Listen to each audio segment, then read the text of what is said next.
আসসালামু আলাইকুম ভিউয়ার্স, সবাইকে আমার নতুন ভিডিওতে স্বাগতম। এই ভিডিওতে আমি আপনাদের দেখাবো কিভাবে AHP মেথডের মাধ্যমে ওয়েটেজ ক্যালকুলেশন করতে হয় এবং এর সাথে আরো দেখাবো যে আপনার যে ওয়েটেজ ক্যালকুলেশনটি হয়েছে, অর্থাৎ আপনি যে ম্যানুয়ালি র্যাঙ্কিং এর মাধ্যমে ওয়েটেজ ক্যালকুলেশনটি করেছেন সেটি আপনার সঠিক হয়েছে কিনা। তো প্রথমেই জেনে নিই AHP অর্থাৎ কি। AHP অর্থ হচ্ছে অ্যানালিটিক্যাল হায়ারার্কি প্রসেস, অর্থাৎ এটি এমন একটি প্রসেস যার মাধ্যমে আপনি ডিসিশন মেক করতে পারবেন এবং ডিসিশন মেকিং এর মাধ্যমে আপনি সিদ্ধান্ত নিতে পারবেন যে কোন ক্রাইটেরিয়াটি আপনি কত পার্সেন্ট প্রায়োরিটি দিবেন। যেমন ধরি, আপনি একটি কার কিনবেন। এই কারের সাথে আপনি কয়েকটি ক্রাইটেরিয়া আপনি আপনি বাছাই করেছেন, যেমন কস্ট, কমফোর্ট, সেফটি। তো ধরুন, মনে করেন আপনি হচ্ছে কস্টের সাথে কমফোর্ট আপনি কি র্যাঙ্কিং দিবেন, অর্থাৎ কস্টকে আপনি কতটা কমফোর্টের সাথে রিলেট করবেন। আবার ধরেন কমফোর্টের সাথে সেফটিকে আপনি কতটা রিলেট করবেন বা কত গুণ বেশি প্রাধান্য দিবেন। আবার সেফটির সাথে কস্টকে কতটা প্রাধান্য দিবেন, আবার সেফটির সাথে কমফোর্টকে কতটা প্রাধান্য দিবেন। এই ধরনের বিষয়গুলো র্যাঙ্কিং করে তারপর আপনি সরাসরি ওয়েটেজ ক্যালকুলেশনের মাধ্যমে আপনি বের করতে পারবেন বা আপনি ডিসিশন মেক করতে পারবেন যে আপনি কোনটাকে কত পার্সেন্ট প্রায়োরিটি দিবেন। এই এইচপি মেথড বিভিন্ন রকম কাজে ইউজ করা যায়। আমি আপনাকে একটা উদাহরণ দিলাম। এছাড়াও আরো বিভিন্ন রকম ম্যাথমেটিক্যাল ক্যালকুলেশন এবং আরো বিভিন্ন রকম ডিসিশন মেকিং এবং বিভিন্ন সফটওয়্যারের আরো অন্য কিছু কাজে এই এইচপি মেথডটি ইউজ করা হয়ে থাকে। তো প্রথমেই আপনাকে আপনাকে আমি দেখাবো যে কিভাবে এইচপি ক্যালকুলেশনের মাধ্যমে র্যাঙ্ক করতে হয়। এটি প্রধানত এক্সপার্ট ওপিনিয়ন যারা, তারা আপনাকে এই পদ্ধতিতে র্যাঙ্ক করে দিবে। অথবা আপনি যদি নিজেও আপনার কাজ সম্পর্কে আপনার যদি সম্পূর্ণ ধারণা থাকে, তাহলে আপনি নিজেও র্যাঙ্ক করতে পারেন। তবে যেই র্যাঙ্ক করুক না কেন, আপনার ওয়েটেজটি ঠিক আছে কিনা সেটি আপনি সর্বশেষ আপনি যে কনসিস্টেন্সি রেশিও নামে একটি টার্ম আছে, সেটার মাধ্যমে আপনি চেক করে নিতে পারবেন। আমি সেটা একটু পরেই দেখাচ্ছি।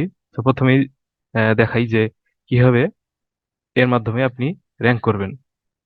তো তার আগে বলে নিই যে এইচপি ক্যালকুলেশনের বেশ কয়েকটি মেথড রয়েছে, যেমন approximate eigenvector model, largest eigenvector model, geometric mean model.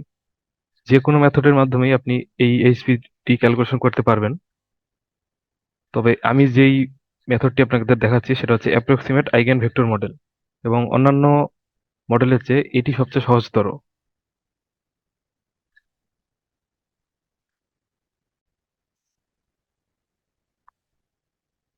সুতরাং ভিউয়ার, চলুন এটাকে আমরা র্যাঙ্ক দিয়ে ফেলি। এখানে প্রথমে যে বিষয়টা আপনাকে মাথায় রাখতে হবে যে কস্ট এবং কস্ট, এটাকে আপনি অন্যান্য ভাবে র্যাঙ্ক করতে পারবেন না, এটাকে আপনাকে 1 দিতে হবে। কারণ কস্টের সাথে কস্টের সম্পর্ক কোনো র্যাঙ্ক ভ্যালুর মাধ্যমে বোঝানো যায় না। আবার কমফোর্টের সাথে কমফোর্ট একই জিনিস, যেহেতু এটাকেও কোনো আরো মেথড আরো অন্যান্য ভ্যালু দিয়ে র্যাঙ্কের মাধ্যমে বোঝানো যায় না। তো কমফোর্ট এবং কমফোর্ট 1 হবে। এবং সেফটি সেফটি এবং সেফটিও সেম জিনিস, সেফটি এবং সেফটিকে আমি 1 দিয়ে র্যাঙ্ক করব। আপনাদের সুবিধার্থে আমি একটি আপনাদের টেবিল দেখিয়ে রাখি যে যার মাধ্যমে আপনি এটাকে র্যাঙ্ক করতে পারবেন। কয়েকটি টার্ম আছে র্যাঙ্ক করার। যেমন, যদি ইকুয়ালি প্রিফারেড হয় তাহলে সেটাকে র্যাঙ্ক দিবেন 1। তারপর ইকুয়ালি টু মডারেটলি যদি আপনাকে র্যাঙ্ক দিতে হয়, তো সেটা হবে 2। মডারেটলি প্রিফার্ড যদি হয় তাহলে 3। এভাবে এক্সট্রিমলি প্রিফার্ড পর্যন্ত 9। আর এগুলো হচ্ছে রিসিপ্রোকাল র্যাঙ্কিং, অর্থাৎ এগুলো এর বিপরীত, এটি পরে আসতেছে, আমি ওইটিকে আপনাদের দেখাবো। তো চলুন আমরা এইখানে র্যাঙ্ক করি এই জিনিসগুলো। এখন যে উদাহরণটি বলে শুরু করছিলাম যে একটা কার কেনার জন্য আপনি কিভাবে এগুলোকে রিলেট করবেন। তো ধরুন, কস্টের সাথে কমফোর্টকে আপনি এখন রিলেট করতে চাচ্ছেন।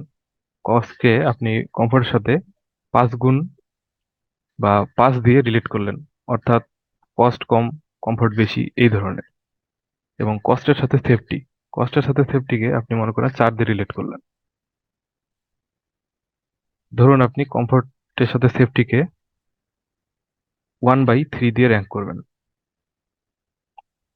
এখানে যদি আপনি এভাবে ভগ্নাংশ দিয়ে নাম্বারিং করেন, এটা অটোমেটিক্যালি চেঞ্জ হয়ে যাবে, কারণ এটি জেনারেল ফরম্যাটে ছিল। এবং সেটাকে আপনি যদি সংখ্যায় কনভার্ট করতে চান তাহলে নাম্বার দিতে হবে। ফার্স্টে সবচেয়ে ভালো হয় যদি আপনি সবকিছু সিলেক্ট করে নাম্বার ফরম্যাটে দিয়ে দেন এবং পরবর্তীতে আপনি লেখেন, তাহলে সেটা এভাবে আসবে। এরপর এরপর এই ডায়াগোনালি ওয়ান ওয়ান যে ভ্যালুগুলো রয়েছে, এর এই পাশে যে ভ্যালুগুলো, এগুলো হবে এর উল্টাটা, অর্থাৎ ওয়ান বাই এই ভ্যালু, ওয়ান বাই এই ভ্যালু, এরকম। তো দেখে নিয়ে এগুলো আপনি কিভাবে মিলাবেন। প্রথমেই দেখি, এখানে রয়েছে কমফোর্ট, এখানে রয়েছে কস্টের সাথে কমফোর্ট, এই ম্যাট্রিক্সটা কস্টের সাথে কমফোর্টকে এখানে আপনি দেখেন কোথায় রয়েছে কস্ট এবং কমফোর্ট ভ্যালুটি, ওয়ান ওয়ানের ডায়াগোনালের উপরে, অর্থাৎ এখানে কস্টের সাথে কমফোর্ট রয়েছে 5। তো এটাকে আপনি 1/5, এটা হবে রিসিপ্রোকাল ভ্যালু, এই ওয়ান ডায়াগোনালের এই পাশে নিচের দিকের ভ্যালুগুলো হবে সব তার রিসিপ্রোকাল ভ্যালু। এরপর দেখি এখানে রয়েছে সেফটি এবং কস্ট, সেফটি এবং কস্টকে আপনি রিলেট করবেন হচ্ছে এখানে যে কস্ট এবং এখানে সেফটি, এখানে হবে 1/4, অর্থাৎ এর রিসিপ্রোকাল ভ্যালু। এরপর বাকি থাকে সেফটির সাথে কমফোর্ট, এখানে আপনি দিবেন কমফোর্টের সাথে সেফটি, এখানে রয়েছে 0.33, এবং এখানে সেফটির সাথে কমফোর্ট এখানে, অর্থাৎ এটার হবে উল্টাটা, এটার জন্য 1/0.33, এটা দিলে ভ্যালুটা চলে আসে। এটা 3.03 অথবা শুধু 3 বলাও যায়, কারণ এটা ছিল 1/3, তো এটা কোনো ম্যাটার হবে না। যাই হোক, আমরা নেক্সট প্রসিডিউরে আগাই। এরপর এরপর যে ভ্যালুটি রয়েছে এটাকে বলা হয় পেয়ার ওয়াইজ কম্পারিজন ম্যাট্রিক্স।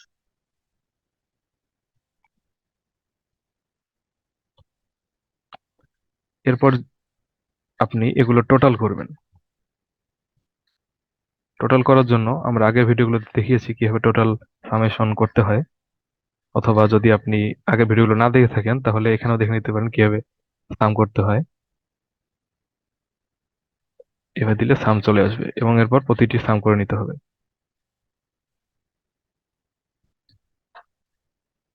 এরপর আরেকটি ম্যাট্রিক্স গঠন করতে হবে যার নাম হচ্ছে স্ট্যান্ডার্ডাইজড ম্যাট্রিক্স।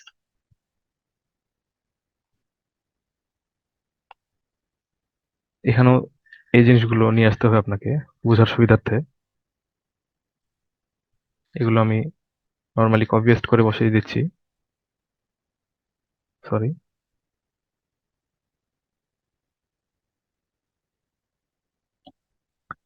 এরপর এগুলো বোল্ড করে দেই।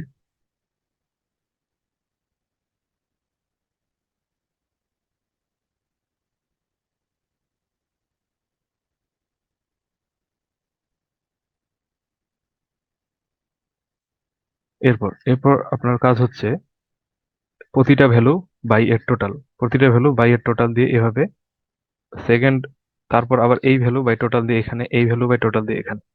তো এটাকে করার জন্য আপনি ফর্মুলা লিখবেন, যাতে একবার ফর্মুলা লিখলেই বাকি কাজগুলো হয়ে যায়। তো প্রথমেই একটি একটির জন্য ফর্মুলা লিখি। তো প্রথমে এই ভ্যালু বাই এই ভ্যালু দিলাম, এটা আসলো।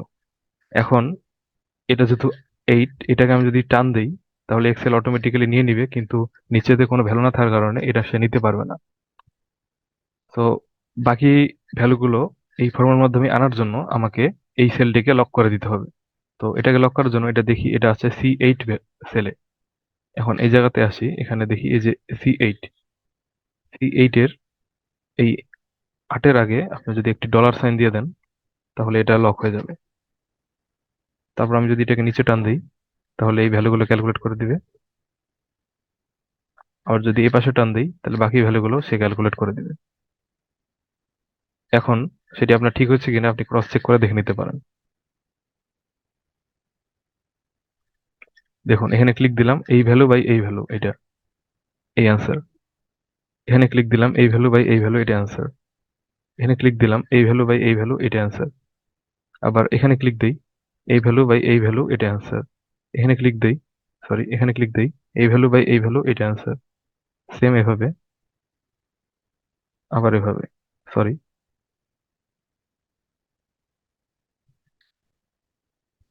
এইভাবে।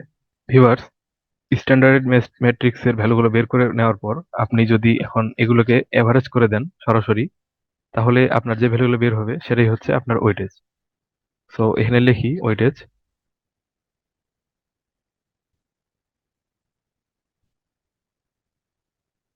এবং এখানে এভারেজ করব এভারেজ ফর্মুলাটা লেখার মাধ্যমে। যে দেখুন এভারেজ হয়ে গেল, অর্থাৎ এটি হচ্ছে আমার ওয়েটেজ, এবং আমি এগুলোকে এই প্রায়োরিটি দিব। অর্থাৎ এখন এটা যদি আমি নাম্বারিং এ গিয়ে ওয়েটেজ দেখিয়ে দিই, পার্স সরি পার্সেন্টেজে গিয়ে আমি যদি দেখিয়ে দিই যে আমি কোনটায় কত প্রায়োরিটি দিব, তাহলে যে আপনি দেখতে পাচ্ছেন যে কস্টকে প্রায়োরিটি দিবেন হচ্ছে আপনি 66.44%, কমফোর্টকে আপনি প্রায়োরিটি দিবেন 10.37%, এবং সেফটিকে আপনি প্রায়োরিটি দিবেন 23.18% একটি গাড়ি কেনার ক্ষেত্রে, আপনি যদি এইভাবে সবগুলোকে র্যাঙ্কিং করে ডিসিশন মেকিং করেন। সো ভিউয়ার্স, এখন দেখে নেই আপনার র্যাঙ্কিং করাটা এবং আপনার ডিসিশন মেক করার ক্ষেত্রে আপনি কোনটাকে কত প্রায়োরিটি দিবেন এটি ঠিক আছে কিনা, এটি দেখে নিই চলুন। সো তার আগে এটার যে আগে যেই অবস্থায় ছিল জেনারেলে সেই ভ্যালুতে নিয়ে আসি, কারণ এগুলো কম্পেয়ার, কারণ এগুলো হচ্ছে ক্যালকুলেশন হবে বিভিন্ন ফর্মুলার মাধ্যমে। তো পার্সেন্টেজ থাকলে সেটা সমস্যা তৈরি করতে পারে ক্যালকুলেশন ক্ষেত্রে। তো সুতরাং এগুলো নর্মাল সংখ্যায় কনভার্ট করে নেওয়াই বেটার। সো ভিউয়ার্স, এখন আপনি যে কাজগুলো করবেন এর সম্পূর্ণটাই হচ্ছে যে আপনি যে ডিসিশন মেকিং করেছেন যে কোনটায় কত পার্সেন্ট আপনি প্রায়োরিটি দিবেন এবং আপনার র্যাঙ্কগুলো ঠিক হয়েছে কিনা এগুলো আপনি চেক করবেন। এগুলোকে বলা হয় যে কনসিস্টেন্সি রেশিও ক্যালকুলেশন। অর্থাৎ কনসিস্টেন্সি রেশিও আপনি ক্যালকুলেশন করে যদি দেখেন যে আপনার কনসিস্টেন্সি রেশিওর ভ্যালুটা 10% বা 0.1 এর চেয়ে সমান অথবা কম এসেছে, তাহলে আপনি বুঝবেন যে আপনার ডিসিশন মেক করা ঠিক আছে। সো এখন এই জিনিসগুলো ক্যালকুলেশন করার জন্য প্রথমেই যে আপনাকে কাজটি করতে হবে সেটা হচ্ছে এখানে কনসিস্টেন্সি ভ্যালু বের করতে হবে। সো এই কনসিস্টেন্সি ভ্যালুটি বের করার জন্য আমি যে একটু আগে ফাংশনটির কথা বলেছিলাম এম মাল্ট, সেটা আমি ব্যবহার করব। তো সেখানে লিখি এম মাল্ট, এটি লিখে এখানে রয়েছে অ্যারে ওয়ান এবং অ্যারে টু। এখানে এই অ্যারে ওয়ান হবে এটা, কমা দিয়ে অ্যারে টু হবে এটা, দিয়ে ব্র্যাকেট ক্লোজ করব, বাই এই ভ্যালু। তো এবার আমি যদি এটা এখান থেকে আমি অটো বাকি সেলগুলো ক্যালকুলেশন করার জন্য টান দিই, তাহলে এটা ক্যালকুলেশন হবে না, কারণ আমি সেলটা লক করিনি। তো এই জন্য এখানকার যে এই সেলটা আছে, এই যে এখানকার এই যে এই কলমটা, এটা হচ্ছে আমাকে লক করে দিতে হবে। এখানে এটা সিলেক্ট করে F4 চাপলাম, তাহলে এটা লক হয়ে যাবে। এরপর আমি বাকি সেলগুলো অটোমেটিক্যালি ক্যালকুলেশন করে ফেলতে পারবো। তো এখন এটি বোঝার সুবিধার্থে আপনি চাইলে, বোঝার বা দেখার সুবিধার্থে আপনি চাইলে দশমের পর 2 ঘর পর্যন্ত করে নিতে পারেন। এরপর এরপর আমরা বের করবো হচ্ছে ল্যামডা ইন্ডেক্স। কনসিস্টেন্সি রেশিও বের করার জন্য ল্যামডা ইন্ডেক্স, র্যান্ডম ইন্ডেক্স এবং কনসিস্টেন্সি ইন্ডেক্স দরকার হয়। তো এখন আমরা আমরা প্রথমে বের করবো হচ্ছে lambda maximum lambda value. Lambda max হচ্ছে সিম্পলি এই তিনটার গড়, এটা হচ্ছে ল্যামডা ম্যাক্স। তো ভিউয়ার্স, এখন আমরা কনসিস্টেন্সি ইন্ডেক্স ক্যালকুলেশন করব। কনসিস্টেন্সি ইন্ডেক্স বের করার যে সূত্রটা সেটা হচ্ছে lambda max minus N by N minus one. এখানে এন হচ্ছে আপনি যে ক্রাইটেরিয়া গুলো ধরবেন সেটা। এখানে আমরা যেহেতু তিনটা ক্রাইটেরিয়া ধরেছি, যে কস্ট, কমফোর্ট এবং সেফটি, অর্থাৎ আমার এন এর মান হবে 3। তো চলুন সেই সূত্রটা দিয়ে বের করে ফেলা যাক। কনসিস্টেন্সি ইন্ডেক্স হচ্ছে lambda max minus N divide by N minus one. তো চলুন ফর্মুলাটি অ্যাপ্লাই করি। Lambda max minus N, N এর মান 3, বাই 3 - 1। এই ফর্মুলাটি লিখে ইন্টার চাপলে আপনার কনসিস্টেন্সি ইন্ডেক্স ক্যালকুলেশন হয়ে যাবে। তো কনসিস্টেন্সি ইন্ডেক্স আমার আসলো 0.04। তো এখন ফাইনালি যেটি বের করব যে কনসিস্টেন্সি রেশিও, যার মাধ্যমে আপনি বুঝতে পারবেন যে আপনার সম্পূর্ণ ক্যালকুলেশন এবং ওয়েটেজটি ঠিক রয়েছে কিনা। এবং যার সর্বনিম্ন মান হচ্ছে 0.01 এর সমান অথবা এর কম, অর্থাৎ 10%-এর কম অথবা এর সমান। তো চলুন এটি বের করে ফেলা যাক, কনসিস্টেন্সি রেশিও। কনসিস্টেন্সি রেশিও বের করার জন্য যে সূত্রটি রয়েছে সেটা হচ্ছে consistency index divided by random index. Random index হচ্ছে কিছু কনস্ট্যান্ট ভ্যালু যা n এর মানের উপর নির্ভর করে। তো এর জন্য আমি আপনাদের একটি টেবিল দেখাবো যার মাধ্যমে আপনি র্যান্ডম ইনডেক্স এর ভ্যালুটি n এর সমতুল্যে বের করতে পারবেন। সেটা হচ্ছে এই যে এই টেবিলে n এর মান অনুসারে যে র্যান্ডম ইনডেক্স এর যে ভ্যালুগুলো রয়েছে সেটি আপনি এখান থেকে পেয়ে যাবেন। তো আমার যেহেতু এখানে n এর মান 3, তাই র্যান্ডম ইনডেক্স এর মান হবে 0.52।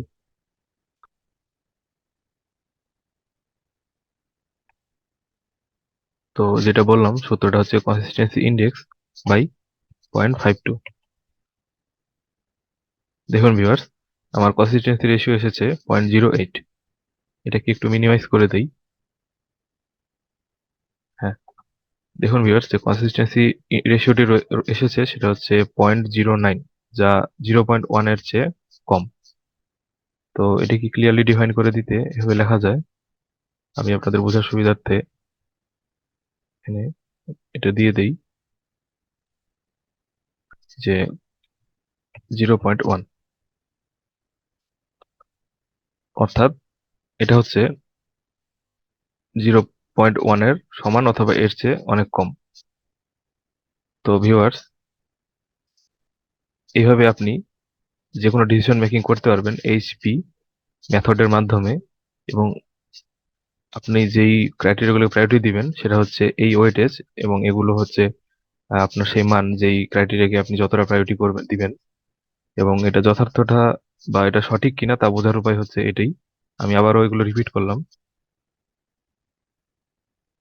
তো সকলকে অসংখ্য ধন্যবাদ আমার সাথে এই ভিডিওটিতে থাকার জন্য, এবং সকলকে আমার আগামী ভিডিওতে দেখার আমন্ত্রণ জানিয়ে এখানেই শেষ করছি। সকলকে ধন্যবাদ।